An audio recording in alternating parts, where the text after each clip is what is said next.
Wow, it has been a long time since we've done one of these videos, and it's actually been since January of this year, so almost a year ago, since I sat down and I had a chat like this. And the reason is, once again, because it's uncomfortable and a little bit weird for me to sit down and think about talking about the things that I'm going through, problems or happiness with tens of thousands of strangers. But we do it anyways, because sometimes it's nice for us. Even though we've got a therapist who is chef's kiss incredible, it's always good to kind of talk about it out in the public and see if you guys maybe either relate to things or you have your own suggestions, comments, whatever. But this one, this video, the title is it's not even clickbait. It's literally what I want to talk about. It's trading your happiness for long-term stability, trading whatever you're doing that's making you happy now in for something that is maybe less enthralling, less exciting, but long-term wise is a little bit safer. And it's something that I guess for any creative or anyone that owns a business, or even more so than that. Actually, I think this applies to literally everyone, but I'm just gonna voice it through the eyes of a creator. It's looking at whatever you're doing right now, whatever you're interested in, whatever you're having fun doing, and thinking to yourself, is this constructive enough? Is this worth my time? And is this something I should be putting time and energy and effort into? Are there better options or better things that I could be doing that will set me up for later in life? And this is this is something that I battle with, and I have battled with since I was a kid. Whether it's me trying to say, hey, should I be playing this much of a video game when I could be practicing to, be a better soccer player, because that's really what I wanted to do. Or even as much as like, hey, man, do I give a shit about guitar lessons? Like, is this something that I want to put my time and effort into?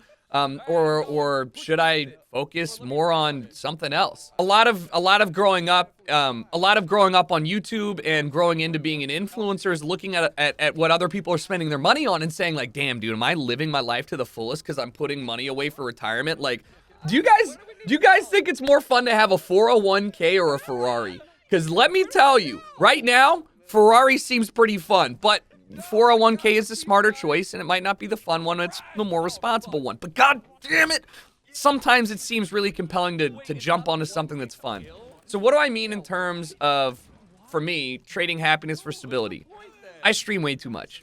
I stream and I work too much. And I've talked several times on Get Personal and Real Talk about how overworking yourself is not necessarily indicative of doing good work. It just means you're doing more work. But unfortunately, I back myself into a position where I've taken on so many projects that I love and care about, whether it's YouTube, Twitch, which pays the bills, Night Mode, the record label, which does not pay any bills, in fact, and everything in between, merch, social media, etc. Creating fun content fell by the wayside because why would I put more effort into something that could possibly fail when I could take the safe route and do something that I know will at least succeed relatively well? And it's eaten me away, man. It's been eating me away for a while. I've been mainly focusing on Twitch for the last couple years, and I'm pretty sure that's obvious with YouTube and stuff. I still try and upload videos often, but I just don't do it as much as I used to. And there's a couple reasons for that, but the big one is that I signed an exclusive contract with Twitch. Twitch has been paying the bills, and I thought to myself, you know what? We focus on Twitch. We go all in for the next couple years here, and we set ourselves up for a very nice, successful life. But at what cost? Because when you're making the decision and you've got a pen in your hand and you look at it and you're like, man, financially, this is the right move. And even though it is stressful, I do literally love the shit out of everything that I'm doing. So don't get it twisted. It's not like a woe is me type deal. I'm just explaining that there are other sides of the coin here. It's mentally and creatively draining if you are running at 90 or 80 or 100% of your capacity all the time. I don't care who you are. I don't even want to call it burnout, because burnout to me is something you're like, fuck it, I'm done. But it is a slow and steady grind, like using a pencil all the way down to the bottom, that is tiring. To the point where even though that pencil, this is probably the worst analogy ever. Think about using a pen from the moment you get it to the moment it runs out of ink. There's a certain point at around 25% ink left in that pen where it starts to not write as well. So you're scribbling on the paper and you're like, yeah, come on, get some more ink out of it. And it finally starts to write again and you get a little bit more out of it and then it dies again. That's usually when people replace pens. Right then. They're like, fuck it, all right? Your brain your body, your mental capacity, your creativity, your attention to detail, your ability to solve problems, in my opinion, is like that pen. And if you are using that pen every day at the most you can, you're going to get to a point where your pen is struggling to write. You're struggling to get that creative flow, anything out. And it doesn't mean that it won't come out. It doesn't mean that it won't be acceptable. But it's not going to be a fluid line. There's going to be breaks in it. It's not going to be as clean as possible. It's not going to be as good as a brand new pen or a pen that, you don't use every day. And that's how I feel right now. I feel like I have, for the greater part of the last 2 years, really traded my happiness and the enjoyment that I get out of making some types of content or the things that I want to do for stability.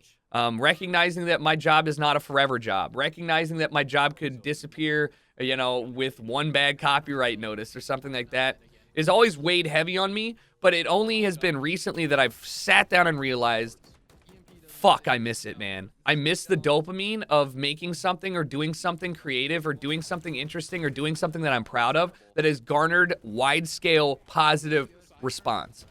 What do I mean? Because everything I do now is looked at through a lens of, will this be a smart choice? Part of being an adult, part of being grown up, it's part of living with people. When you're a kid, all of the decisions you make, a lot of the decisions you make pretty much only affect yourself, right? You fuck up at school, it's not the end of the world. You fuck up, you make your parents mad, it's not the end of the world. It's not even that big of a deal, probably. Like, you ruin some friendships, you got your whole life ahead of you. But when you get to a point where you're self-sustaining, people rely on you, people depend on you, your family looks like to you for support or whatever, it's not just as easy as making a choice or a decision that you want to or that you think is fun. You're now thinking about the long term. That fucking sucks. I don't like it. I'm going to be frank with you. I don't like it. And I'm a logical person, and it has definitely negatively affected my mental health and my commitment to creating what I think is enjoyable, escapable content. It's a luxury to even give a shit about this, by the way. It's not lost on me. It's a luxury to sit down and have the most financially successful year of my life, or years if we want to go that far, and be able to say, you know what, fuck, man, I wish I would have traded some of that money for a little bit more, mental freedom.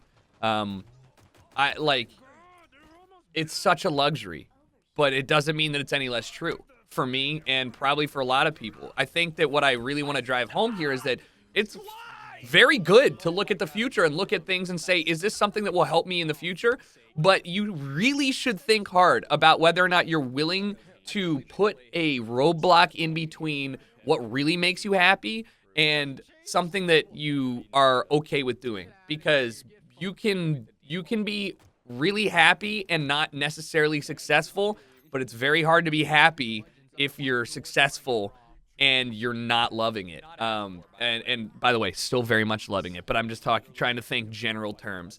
Having a really great job that you love but isn't necessarily ticking all the boxes for you in the success story side of things is going to be way better for your mental in most cases than slaving away at something that's soul-sucking and draining, even if that's paying the bills and helping you long-term.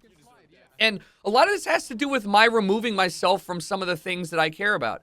Hiring the editor has been the single greatest possible thing I could have done. I am less overworked, and I have more time to focus on night mode and streaming.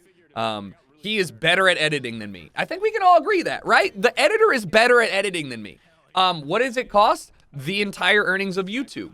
Literally all of the YouTube earnings just fucking go to the editor. Why do I still do it? Because fuck, I still love YouTube.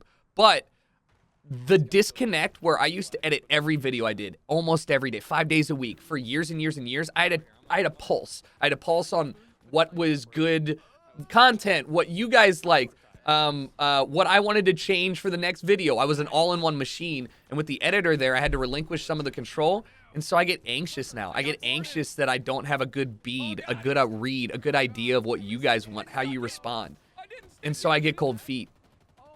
And you guys ever taken a break from work or school? I'm sure you have.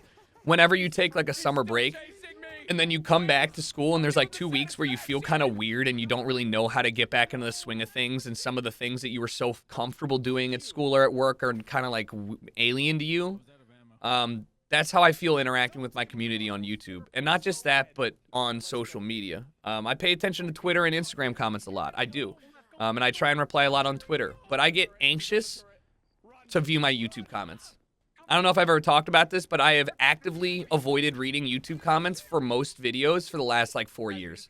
I'm scared of what they might say. I'm scared of seeing people saying like, man, I used to watch XYZ, or hey man, this is kind of or just like a drop off in people caring. It's not necessarily that people don't love the videos that I put out anymore or whatever. It's just that it's not new or fresh or cutting edge or engaging in some capacity. It's not that my videos are different from, you know, Ludwig's or somebody who's popping off on YouTube. It's just, it's the same as it has been, so what's the point? Even if you eat steak every day, even if the steak's good, you're going to want something different. And if you neglect that, if you neglect the creativity that you have or your ability to input change into that, then you're going to kind of fade off by the wayside. And so I don't read a lot of I read my YouTube comments when the video first goes up because, you know, those fans, those viewers who click on it immediately usually have some good things to say, and I try to interact with them, and I do appreciate it. But then I get more and more fear that to like get in there and read it. I'm worried that that people are going to start to notice that things that I'm doing aren't as cutting edge or creative. And what do I do to solve this problem? Well, I'm disconnected. I should connect more with you guys, but it's been so long now since I've like really sat down and done something dumb for the sake of doing something dumb that I get embarrassed at the thought of doing it. I get embarrassed at the thought of doing short skits. I get embarrassed at the thought of doing a shitty video and having it be received like, hey, that was kind of awkward. Dude, the word cringe didn't exist when I was putting out YouTube videos. I would never, in this current climate, ever make the YouTube videos I did when I started out because I'd be embarrassed to do so. That sucks. I don't think I was much of a different person back then. I do think the internet is vastly, it's more people use the internet, and because of that, there are more there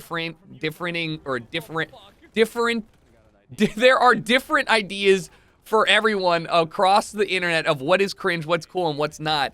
And I get nervous and scared to be exposed to that. I don't like it. And it sucks. And having that road bump between what made me happy, which was being on the cutting edge, creative, having an outlet for my creativity. I started a fucking YouTube channel because I didn't really have any real life friends. And YouTube and the internet was the first thing that gave me that positive reinforcement of what I was doing. Not being able to do that and setting aside, you know, and putting a roadblock in between that and the spontaneous, fuck it, let's just film that video, was a big mistake for me. Mentally, creatively, and in general. And I traded that for stability. And I don't think it was the wrong choice, but I did want to talk about it. I'm not motivated to be as creative anymore because it's out of sight, out of mind. If I'm not the one editing my YouTube videos, like sometimes I'll look back at the video my editor made and I'm like, thank God you made this entertaining because I don't know what the fuck I was doing that stream. It's eating me up. It's eating me up, man. I'm still gonna be grinding Twitch. Obviously, night mode is giving me the largest dopamine possible. I mean, I really fucking love music and I love that project. But Twitch pays the bills. And I made the committed effort to do so. So I'm just struggling, trying to figure out a way to make everyone engage with me and be excited for the content that I used to put out. I haven't been stoked about like my shit posts on Twitter. This is such a weird thing in like months. And I used to love that shit. I find it hard to post on Instagram because I'm worried that my Instagram posts aren't interesting or engaging. Like, how do you make an interesting Instagram post? I am currently going through my biggest creative block of like what makes shit funny or cool or interesting than I ever have. And it's a big one. I don't know, man. And it used to be where you'd take a break and you'd be able to get back into things and you'd be tenacious and excited. And maybe it's because COVID, maybe it's because I haven't had a big normal vacation. I haven't had to turn my brain off or whatever, but I desperately need to figure it out. And I think this goes for a lot of people too, in real life, whatever it is. If you were sitting here not happy with or excited to do something that you're doing and there is an option out there for you to consider making whatever that is a little bit easier to access, even if it sacrifices a small amount of stability. I'm not saying throw your stability out the window and go raise llamas in Kenya, which would be sick, but you don't have to do that. What I'm saying is think really hard about things because I thought I was Iron Man, and I still do think I'm pretty fucking sick for doing this for so long, but like I undervalued the importance of having an easy dopamine button, and I've slowly faded, or I've slowly distanced myself from that button, and now it's harder to hit, and it's going to be a lot of work to get back there. And I hope that none of you guys really put that many barriers in between some of the things you want to do. Oh, and if you're wondering, like, if I had an idea of what would change this, I just need to stream less. It would be dope to, like, take off 2 days a week and then spend all of that time making creative videos. I just can't right now. Got a contract, got to do that stuff. But it's definitely made me think, in the future, I'm going to prioritize my creative health and my emotional health much more than my financial and long-term stability. And I have that luxury to do so. And I hope this video is eye-opening for you. Also, definitely go to therapy, by the way. My therapist has helped me out through a lot of this stuff.